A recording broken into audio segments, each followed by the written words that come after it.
అన్నదాత అన్నదాత మీ అన్నదాత చెమటోడ్చి ఆహారాన్నందించే రైతన్నా అనునిత్యం నీ కండదండగా నిలిచే నేస్తం ఎవరన్నా అన్నదాత అన్నదాత మీ అన్నదాత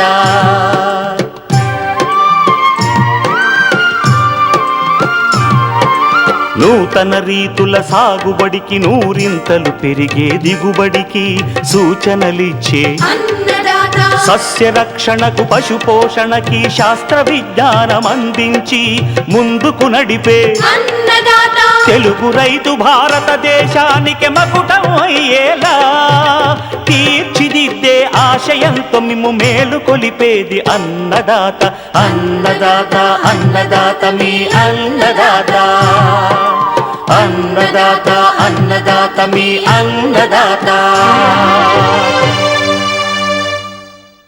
అన్నదాత ప్రేక్షకులకు నమస్కారం. ఈనాటి ముఖ్యాంశాలు. ఎల్నినో నేపథ్యంలో ఉత్తర తెలంగాణ మండలంలో వరికి ప్రత్యామ్నాయ పంటల సాగు. పాడి పరిశ్రమపై ఎల్నినో ప్రభావం, పశుగ్రాస లభ్యత, పాల ఉత్పత్తి పునరుత్పత్తి తగ్గకుండా సూచనలు. ఇంకా జై కిసాన్ వ్యవసాయ సమాచారం.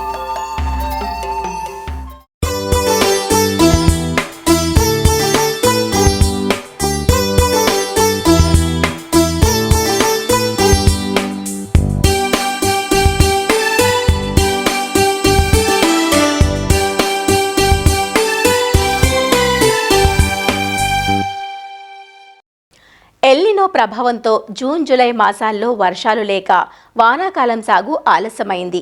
చాలా ప్రాంతాల్లో ఇప్పటికీ పంటలు సాగు కాని పరిస్థితి నెలకొంది. ఉత్తర తెలంగాణ మండలంలో దాదాపు 25 నుంచి 30% లోటు వర్షపాతం నమోదైనట్లు వాతావరణ శాఖ నివేదికలు చెబుతున్నాయి. ఇటువంటి పరిస్థితుల్లో ఇప్పుడు పడుతున్న వర్షాలను ఆసరాగా చేసుకుని రైతులు పంటల సాగు చేస్తున్నారు. అయితే ఖరీఫ్ సీజన్ ఆలస్యమైన ప్రస్తుత పరిస్థితుల్లో వరికి బదులు ఆరుతడి పంటలు మేలంటూ శాస్త్రవేత్తలు సూచిస్తున్నారు.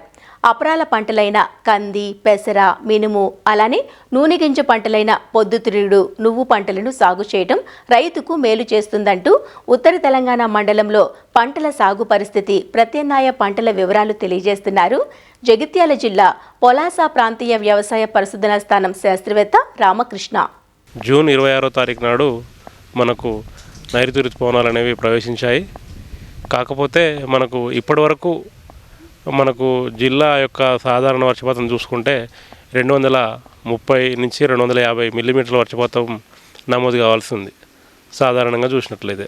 కానీ ఈరోజు వరకు మనకు నమోదైన వర్షపాతం కేవలం 188.5 మిల్లీమీటర్ల వర్షపాతం మాత్రమే నమోదైంది. అంటే ఇది మనం చూస్తే ఇంకా కూడా మనకు దగ్గరగా ఒక 25 నుండి 30% వర్షపాతం అనేది లోటుగా నమోదై ఉన్నది. ఇదంతా కూడా కారణం ఏంటంటే ఎల్నినో.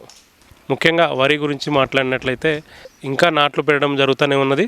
కాకపోతే మనకు ఏంటంటే ఇక్కడ కంపల్సరీ నీటి వసతి ఎక్కడైతే ఉందో, బోరు ఉండొచ్చు కానీ తర్వాత బావులు లాంటివి ఉంటే మాత్రమే, అది కూడా తగినంత నీరు ఎంతవరకు అయితే సరిపోగలుగుతుందో అంత మాత్రమే వరి వేసుకోవాలి.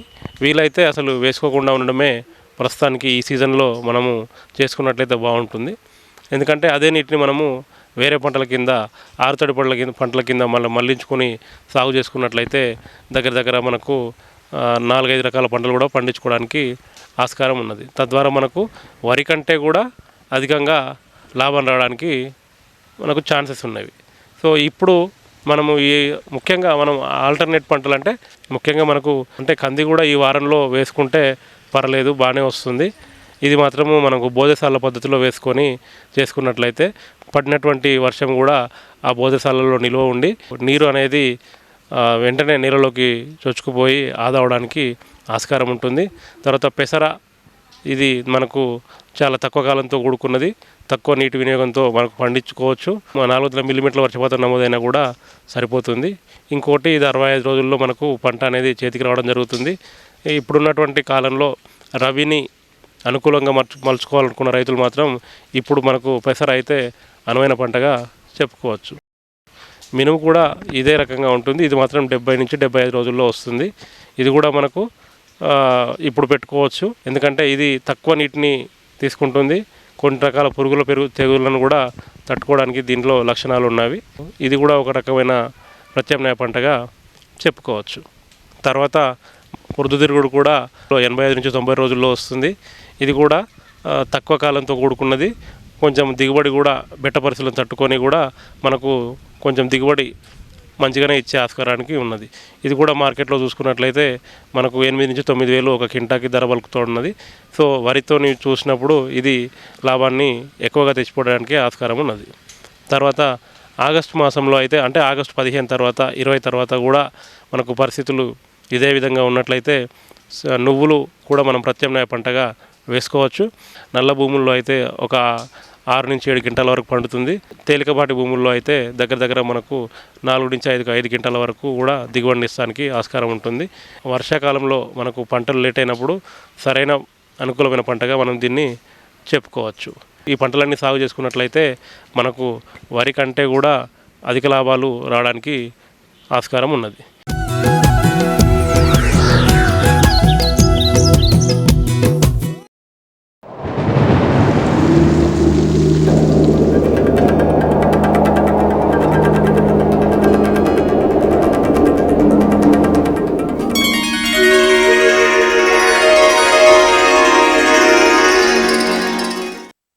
ఎల్నినో ప్రభావంతో ప్రస్తుత వర్షాకాలం వేసవి కాలాన్ని తలపిస్తోంది.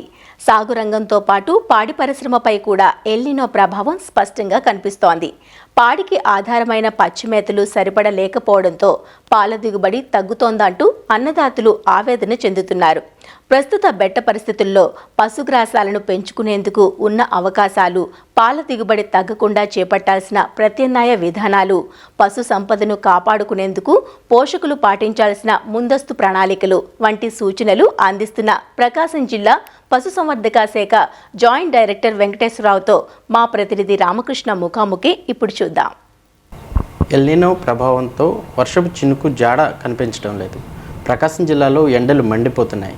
భూమి వేడెక్కడంతో పాటు రోజు రోజుకి భూగర్భ జలాలు తగ్గిపోతున్నాయి. తొలకరి చినుకులు పడాల్సిన పరిస్థితుల్లో ఇప్పుడు వర్షం కురవకపోవడంతోనే ఈ పచ్చగడ్డి అంతా కూడా ఎక్కడ కనిపించిన పరిస్థితి.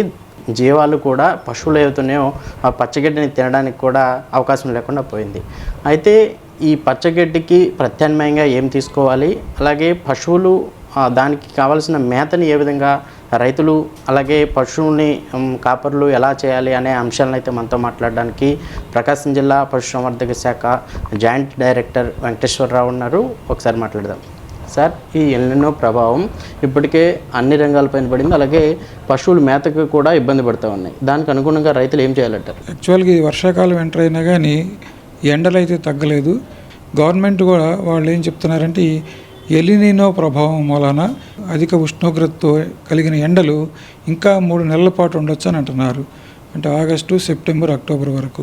మన దగ్గర ఉండే పాడి పశువులకి పాలు దిగుబడి తగ్గకుండా ఉండాలి, పునరుత్పత్తి తగ్గకుండా ఉండాలి, తర్వాత వాటికి మేపులో కూడా తగు జాగ్రత్తలు తీసుకోవాలి. ఈ 3 విషయాలు పాటించే వాటిని శ్రద్ధ తీసుకోవాలంటే మీకు చిన్న సూచనలు చెప్తాను.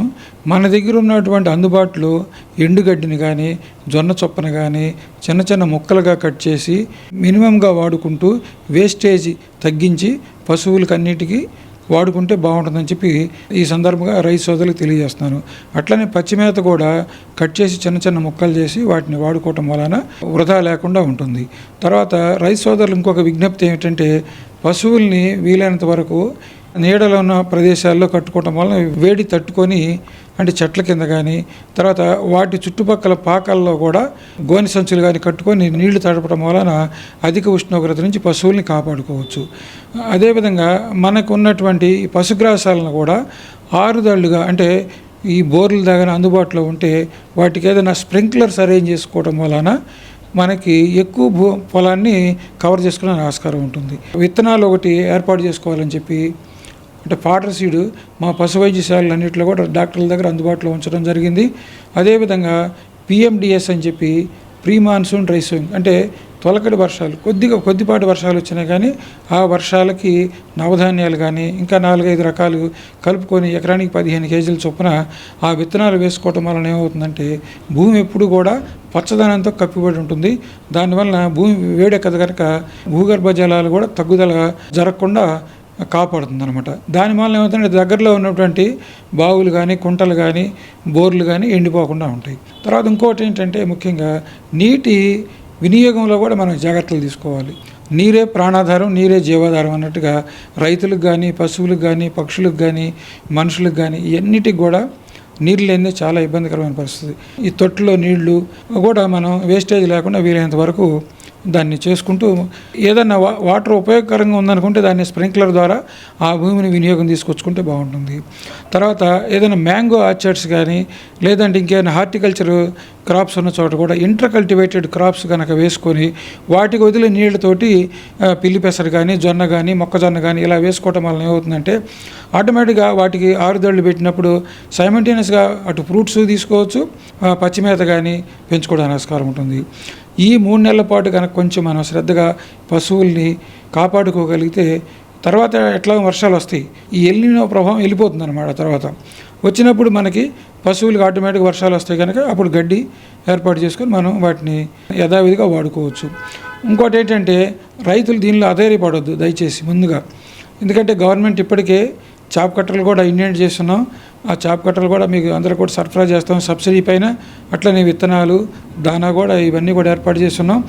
ఇప్పటి వరకు మనం 120 days యాక్షన్ ప్లాన్ ప్రకారం అయితే ఏ మండలంలో కూడా డెఫిసిట్ అంటే ఫాడర్ కొరత లేదన్నట్టుగానే మనకి సమాచారం ఉంది. ఒకవేళ ఏదైనా కొరత ఏర్పడే పరిస్థితులు కనుక వస్తే ఆ దగ్గరలో ఉన్నటువంటి అందుబాటులో ఉన్న మండలాల నుంచి కానీ లేదంటే మండలంలో దగ్గరలో ఉన్నటువంటి గ్రామాలకు కూడా మనం ఏర్పాటు చేసుకుంటే ఒకరికొకళ్ళు అందుబాటులో ఉంటుంది. న్యాచురల్ ఫార్మింగ్ వాళ్ళని కాంటాక్ట్ చేస్తే వాళ్ళు ఏమంటున్నారంటే మేము PMDS ద్వారా కొన్ని చోట్ల ఫార్మర్స్తో అగ్రిమెంట్ ఏర్పాటు చేసుకొని ఆల్రెడీ 45 రోజుల పాటు పెంచినటువంటి పంట ఉందండి, అది పశువులకు వినియోగించుకోవచ్చు. అయితే వాళ్ళు ఏమంటారంటే బైబ్యాక్ సిస్టమ్ అంటున్నారు. అంటే ఎకరానికి ఆ రైతుకి ఎంత అని ఇచ్చి ఆ పంటని కోసుకోవచ్చు లేదంటే పశువులనైనా మేపుకోవచ్చు అని అంటున్నారు. ఇప్పుడు రైతు సోదరులకు కూడా ఇంకొక చిన్న విన్నపం ఏంటంటే డిపార్ట్మెంట్ వారు ఈ SSS అని చెప్పి అంటే ఆడదూడల ఉత్పత్తి పథకం కంప్లీట్గా దానివల్ల మనకేమవుతుందంటే ఈ 150 రూపాయలతో ఒక సెమన్ డోస్ చేయటం వలన ఆడదూడలే వస్తాయి, వీలైనంత వరకు మగదోళ్ళు రావు అనమాట. అంటే 99 ఆడదోళ్ళు వస్తే ఒకటో రెండో మగదోళ్ళు వచ్చేదానికి ఆస్కారం ఉంది కనుక అంటే మనకి పశు సంపదని వీలైనంత వరకు పెంచాలంటే ఇది ఒక మార్గంగా భావించి గవర్నమెంట్ వారు ఆలోచన చేస్తున్నారు. ఆ శమను అన్ని గ్రామాల్లో కూడా అందుబాటులో ఉంచడం జరిగింది. అలాగే సార్, ఇప్పుడు మన యానిమల్ హస్బెండరీ నుంచి రైతులకి ఏమైనా సబ్సిడీ ద్వారా విత్తనాలు కానీ గడ్డికి సంబంధించి గడ్డిని పెంపొందించడానికి ఏమైనా మార్గాలు చేస్తున్నారు? ముఖ్యంగా మనం 75% సబ్సిడీతో జొన్న విత్తనాలు అన్నింటిలో అందుబాటులో ఉన్నాయి. ఇప్పటికే 161 మెట్రిక్ టన్నులు కూడా అన్ని గ్రామాలకి అలాట్ చేస్తున్నాం. దాన్ని మేము రైతులకు పంపిణీ కోసమే సిద్ధంగా చేస్తున్నాం కాబట్టి రైతు సోదరులు ఈ అవకాశాన్ని వినియోగించుకోవాలి. ఇప్పుడు మా యొక్క డిపార్ట్మెంట్ వాళ్ళందరూ కూడా ఏం చెప్పామంటే రైతుల దగ్గర ఎన్ని పశువులు ఉన్నాయి, వాటిల్లో పాలిచ్చే ఏమైనా ఉన్నాయి, ఎండిపోయినవి ఏమైనా ఉన్నాయి, అట్లనే తిరగబర్లు ఏమైనా ఉన్నాయి, ఇట్లా ఈ లెక్కలు కూడా తీయమని చెప్పాం. ఎందుకంటే అవి పశువులు కనుక మనకు పనికిరావు అని నిర్ధారణ అయితే ఫ్యూచర్లో దానిపైన ఇన్వెస్ట్మెంట్ చేయటం మనకు అవసరం లేదు కనుక వాటిని తీసేసి మంచి పశువులనే మేపుకోవడం బాగుంటుంది. అంటే దాన్ని అనిమల్ సెంట్రిక్ అప్రోచ్ అని దాని ద్వారా CEO APLA వారు కూడా దీనిపైన సలహా ఇచ్చున్నారు. దానికి ఒక బుక్స్ కూడా ఏర్పాటు చేసి డిస్ట్రిబ్యూట్ చేసి గ్రామాల్లో కూడా డిస్ట్రిబ్యూట్ చేయడం జరిగింది. అదేవిధంగా ఇప్పటికి పాల ఉత్పత్తిలో పాలు శాతం తగ్గిపోతుందని చెప్పి రైతుల నుంచి వస్తున్న అభిప్రాయం, ఆ శాతాన్ని నిలబెట్టుకోవడానికి అలాగే పెంపొందించడానికి మీరు ఇచ్చే సలహా ఏంటి రైతులకి? ఇప్పుడు మనకి పాల దిగుబడి తగ్గకుండా ఉండాలంటే అండి మన దగ్గర ఉన్నటువంటి పచ్చిగడ్డి కానీ ఎండుగడ్డి కానీ దానా కానీ వాటికి తగు పాలలు ఇవ్వాలి. తర్వాత ఇంకోటి ఏంటంటే మన షెడ్ల చుట్టూ కూడా పచ్చని చెట్లు అన్నా మనం పెంచుకున్నట్టు బాగుండేది. సరే ఇప్పుడు చెట్లు పెంచడం అనేది సాధ్యం కాదు కనుక గన్నీ బ్యాగ్స్ కానీ వేసి నీళ్లు చల్లుతూ ఉంటే కొట్టాల చుట్టూలు కూడా ఆటోమేటిక్గా రేకుల షెడ్లో ఉన్న పశువులు కూడా వాటిపైన ఈ యొక్క గన్నీస్ వేసేసి నీళ్లు చల్లుతూ ఉంటే ఆ వేడి తగ్గుతూ ఉంటుంది. దానివల్ల పాల ఉత్పత్తి కూడా తగ్గకుండా ఉంటుంది. అదేవిధంగా ఇప్పుడు బయటకు వెళ్ళే సమయంలో పశువులు మేత కోసం వెళ్ళేటప్పుడు అక్కడ మేత దొరకట్లేదు. అదేవిధంగా కుంటల్లో కానీ చెరువుల్లో కానీ నీటి శాతం కూడా తగ్గిపోతుంది. దాని ప్రభావం ఎల్నినో ప్రభావం ఎండ తీవ్రతని కూడా పశువులపైన పడుతుంది. అవి కొంత ఈ బరువు తగ్గిపోవడం కావచ్చు, అలాగే ఎండ తీవ్రతనికి కొంత అనారోగ్యం పాలవుతున్న పరిస్థితి. వాటికి ఏం చేయాలంటే అందువల్లనే గౌరవ కలెక్టర్ గారు కూడా దీనికి గత 3 నెలల నుంచి కూడా మనకి ఎల్నినో ప్రభావం రాబోతుందని చెప్పి అంటే ఆల్మోస్ట్ ఏప్రిల్ నుంచి కూడా వారు మనకి సూచనలు ఇస్తున్నారు. ఏమిటంటే అవి ఉదయం పూట 10 గంటల వరకు పొలంలో తిప్పుకొని అట్లనే సాయంత్రం పూట మళ్ళీ 4 తర్వాతనే పశువులు మేపుకునే విధంగా రైతు సోదరులు కూడా అందరూ కూడా తెలియజేయడం జరిగింది. ఎందుకంటే ఎండ ఎక్కువగా ఉన్నప్పుడు పశువులు ఎంత ఎండలో తిరిగితే అంత నష్టమే చేకూరుతుంది. పాలు తగ్గిపోతాయి, బరువు తగ్గిపోతాయి, మనకి సాయంత్రానికి నీరసించిపోయేదానికి కూడా ఆస్కారం ఉంటుంది. కాబట్టి వీలైనంత వరకు 10 నుంచి 4 వరకు కూడా చల్లని నీడ ప్రదేశంలో పెట్టి చల్లని నీళ్లు అందుబాటులో ఉంచాలని చెప్పి రైతు సోదరులందరూ కూడా దాన్ని పాటించారు. అదేవిధంగా ఈ పచ్చగడ్డికి బదులుగా ఈ మార్కెట్లో దొరికే ఈ తవుడు కానీ దానికి ప్రత్యామ్నాయంగా ఇంకేమైనా చేయాలంటారు పాల ఉత్పత్తి పెరగడానికి? అంటే ఇప్పుడు పచ్చిగడ్డికి మనకి ఇమీడియట్గా అందుబాటులో సైలేజ్ అనేది ఒకటి ఉంటుందండి. సైలేజ్ కొన్ని చోట్ల కొన్ని పాయింట్స్ ఐడెంటిఫై చేశాను. హైదరాబాద్ కార్న్టెక్స్ వాళ్ళు కూడా ఇస్తూ ఉంటున్నారు డోర్ స్టెప్కి. అట్లనే ఇక్కడ దర్శి దగ్గర కూడా ఒక ఆయన ఈ సైలేజ్ మేము ఇప్పుడు అమ్మటానికి సిద్ధంగా ఉందన్నారు. అయితే ఏంటంటే ఇక ప్రభుత్వం వాళ్ళు దీంట్లో ఎలాంటి నిర్ణయం తీసుకోలేదు. ఎక్స్ట్రీమ్గా ఏదైనా ఏర్పడినప్పుడు డెఫినెట్గా సబ్సిడీ పైన ఏర్పాటు చేస్తారేమో వాళ్ళకి మేము తెలియపరుస్తాం అనమాట. అప్పుడు పలానా గ్రామాల్లో దీనిలో హై రిస్క్లో ఉన్నాయి, లో రిస్క్లో ఉన్నాయి, మోడరేట్ రిస్క్ అంటే 3 రకాలుగా విభజన చేసుకొని ఆ రిస్కులు బట్టి హై రిస్క్ వాటికి ముఖ్యంగా ప్రాధాన్యత ఇస్తాం. దాన్ని మనం గవర్నమెంట్ వారికి తెలియపరిచి దానికి ఎలాంటి సపోర్ట్ ఇస్తే అక్కడ పశువులకి నీళ్లు మేత అన్నీ కూడా బాగుంటుందని చెప్పి. అట్లానే నెక్స్ట్ లో రిస్క్లో ఉన్న వాటిని కూడా మనం జాగ్రత్త తీసుకోవాలి. ఏ టైంలో అయినా కానీ మరి అవి హై రిస్క్లోకి వచ్చేదానికి ఆస్కారం ఉందనుకో. ఈ రెండింటిని కూడా బ్యాలెన్స్ చేసుకోకపోతే ఫ్యూచర్లో చాలా ఇబ్బంది అవుతుంది. రైతు సోదరులు దీన్ని గమనించాలి. దాన్ని ఆల్రెడీ మేము మా యొక్క స్టాఫ్కి down the level high risk ఏ మండలాలు ఉన్నాయి, లో రిస్క్ ఏ మండలాలు ఉన్నాయి కూడా తెలియపరచడం జరిగింది. ఓకే, మొత్తంగా చూసుకోవచ్చు ఈ ఎల్నినో ప్రభావం అయితే రాబోయే 3 నెలల పాటు ఉంటుంది. కాబట్టి పశువులన్నీ కూడా ఎండ వేడిమిని తట్టుకోవడానికి షెడ్యూల్ చుట్టూరు పట్టాలు వేయించుకోవడం, వాటికి తడిపించుకోవడం చేయాలి. అలాగే బయట మేతకు వెళ్ళే సమయంలో ఉదయం 10 గంటల లోపు వాటిని మేతకి తీసుకువెళ్ళి మళ్ళీ సాయంత్రం 4 తర్వాత మాత్రమే బయట తిప్పితే వాటి ఆరోగ్యము, పాల దిగుబడి అన్నీ కూడా సక్రమంగా ఉంటాయని చెప్పి ప్రకాశం జిల్లా పశుసంవర్ధక శాఖ జాయింట్ డైరెక్టర్ వెంకటేశ్వరరావు అభిప్రాయం చేస్తున్నారు. కెమెరామెన్ శ్రీనివాస్తో రామకృష్ణ ఐటీవీ న్యూస్, ఉమ్మడి ప్రకాశం.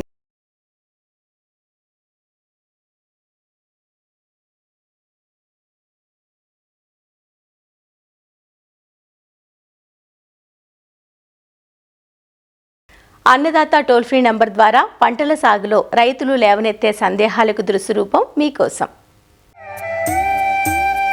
ప్రత్తి పైరులో రసం పీల్చు పురుగుల సమస్య ఎక్కువగా ఉంది, నివారణ గురించి తెలియచేయండి అంటూ అడుగుతున్నారు నారాయణపేట జిల్లా నర్వా నుంచి శ్రీనివాసులు.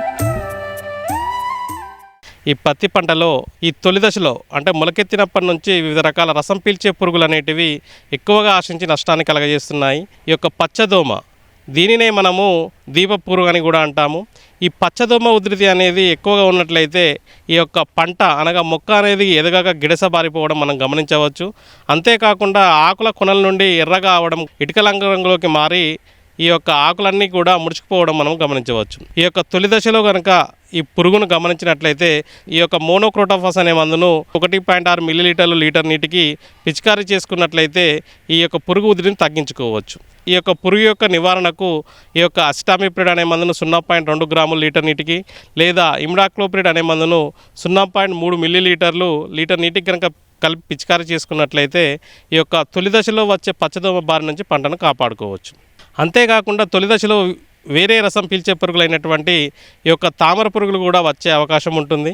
ఈ యొక్క తామర పురుగులు, పిల్ల మరియు పెద్ద పురుగులు రెండూ కూడా ఆకుల కింది భాగంలో ఉండి ఈ ఆకులను గోకి రసాన్ని పీల్చడం వలన ఆకులన్నీ కూడా మనకు డొప్పలాగా మారిపోవడం గమనించవచ్చు. ఈ తామర పురుగులు అనేటివి మనకు సూక్ష్మంగా ఉంటాయి కావున వీటి యొక్క లక్షణాలను ద్వారా మాత్రమే ఈ యొక్క పురుగు ఉధృతిని గుర్తిస్తాం. కావున ఆకులపైన ఈ లక్షణాలను కనుక గమనించిన వెంటనే పిప్రోనిల్ అనే మందును 2 మిల్లీలీటర్లు లీటర్ నీటి కనుక కలిపి పిచికారీ చేసుకున్నట్లయితే ఈ యొక్క తామర పురుగు ఉధృతి బారి నుండి పంటను కాపాడుకోవచ్చు. ఇంకొక రసం పీల్చే పురుగు అయినటువంటి పేనుబంక, ఈ ఎదుగుతున్న మొక్క నుండి అదేవిధంగా ఎదుగుతున్న అప్పుడే అభివృద్ధి చెందుతున్న ఆకుల నుండి గుంపులుగా చేరి ఈ యొక్క రసాన్ని పీల్చడం వలన మొక్క అనేది ఎదగక నష్టం అనేది వాటిల్లడం జరుగుతూ ఉంటుంది.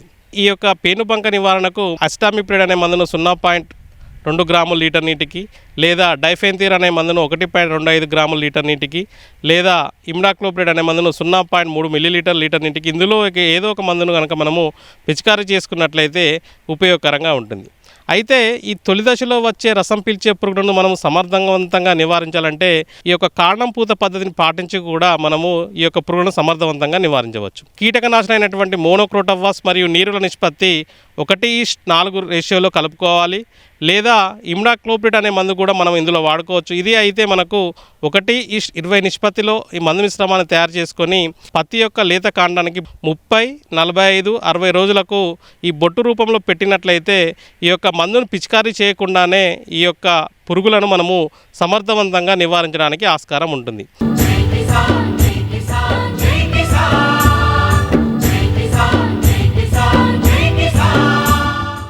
వ్యవసాయ సమాచారం ఇప్పుడు జై కిసాన్లో చూద్దాం. గ్రామీణ ప్రాంతాల్లో పాడి పంటతో పాటు కోళ్ల పెంపకం సర్వసాధారణం. ఇంటి ముందు కానీ పెరట్లో కానీ లేదా తమకున్న ఖాళీ ప్రదేశాల్లో కోళ్ల పెంపకం చేపడుతుంటారు. వాణిజ్యపరంగా చేపట్టలేని వారు ఇంటి అవసరాలకైనా పెంచుకుంటూ ఉంటారు. అయితే ఒక్కోసారి ఆరుబయట తిరిగే క్రమంలో కోళ్లు పెంపుడు జంతువుల బారిన పడి చనిపోతుంటాయి, లేదా కొన్ని ప్రాంతాల్లో చోరీకి గురవుతుంటాయి.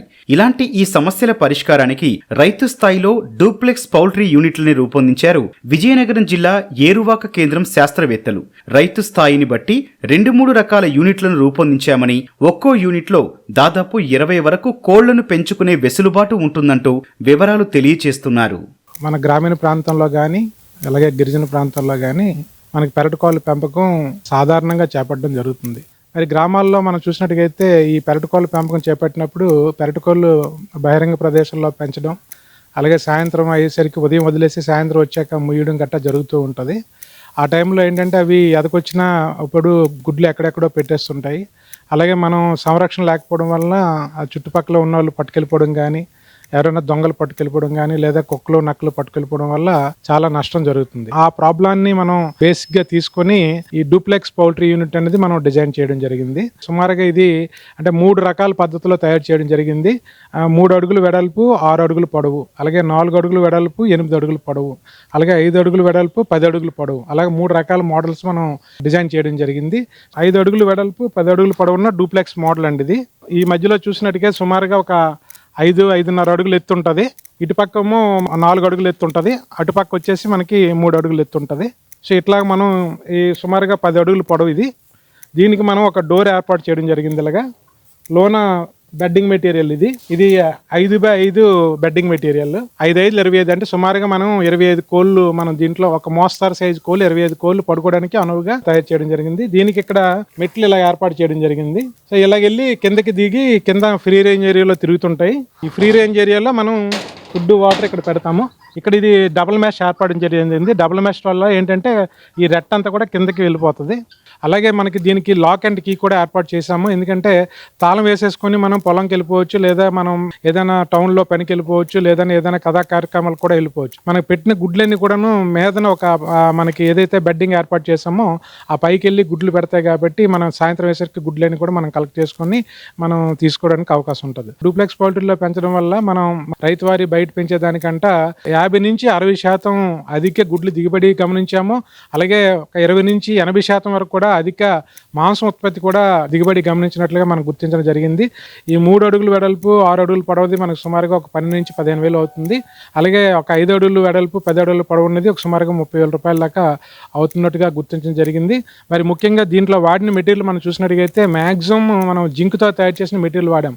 అలాగే కింద బెడ్డింగ్ మెటీరియల్ కూడా జింక్తో తయారు చేసి దాంట్లో మనం 2 అంగుళాలు ఎత్తు లోతు ఏర్పాటు చేయడం జరిగింది. ఆ లోతులో మనం ఏంటంటే కుషనింగ్ కోసం వరి ఊక కానీ, వరి గడ్డి కానీ, వరి పొట్టి కానీ ఏదైనా వేసుకుంటే అడిగితే అక్కడికి వచ్చి అవి మనకి నైట్ టైం బెడ్డింగ్ కింద యూజ్ చేసుకుంటాయి, నైట్ టైం హౌసింగ్ కింద యూజ్ చేసుకుంటే అక్కడే మనకి పగలు కూడా వచ్చి గుడ్లు కూడా పెడతాయి. కాబట్టి దాన్ని మనం మెత్తగా తయారు చేసిన మెత్తగా అనువుగా ఉండేటట్టుగా తయారు చేయడం జరిగింది. మరి కిందన మనం ఫ్రీ రేంజ్ ఏరియా చూసినట్టుగైతే కిందన డబుల్ మెష్ వాడడం జరిగింది. ఈ డబుల్ మెష్ కూడాను పెద్ద మెష్ మీద చిన్న మెష్. ఇక్కడైతే ఏమంటే ముఖ్యంగా మనకి చూసినట్టుగైతే ఏదైతే రెట్ట వేస్తుందో రెట్ట అంతా అంతా కూడా మరి కంటామినేషన్ అవ్వదు. రెట్ట అంతా కూడా కిందకి పడిపోయినలాగా మనం 2 అడుగుల ఎత్తులో ఏర్పాటు చేయడం జరిగింది. సో కాబట్టి దీంట్లో మనకి రెట్ట కంటామినేషన్ ఉండదు. మరి రైతులు విరివిగా నాటుకోళ్లు పెంచడానికి ఈ పద్ధతులు ఉపయోగించి పెంచుకోవాల్సిందిగా సూచించడం జరుగుతుంది. మరిన్ని విభిన్న అంశాలతో రేపటి అన్నదాతలో మళ్ళీ కలుసుకుందాం. నమస్కారం. అన్నదాతలు తమ సందేహాలు, సమస్యలను 18004254085 టోల్ ఫ్రీ నంబర్లో ఉదయం 10 నుంచి 11 గంటల మధ్య పని దినాలలో సంప్రదించగలరు. ఈ కార్యక్రమాన్ని యూట్యూబ్లో www.youtube.com/అన్నదాత ఈటీవీ లింక్ ద్వారా వీక్షించవచ్చు.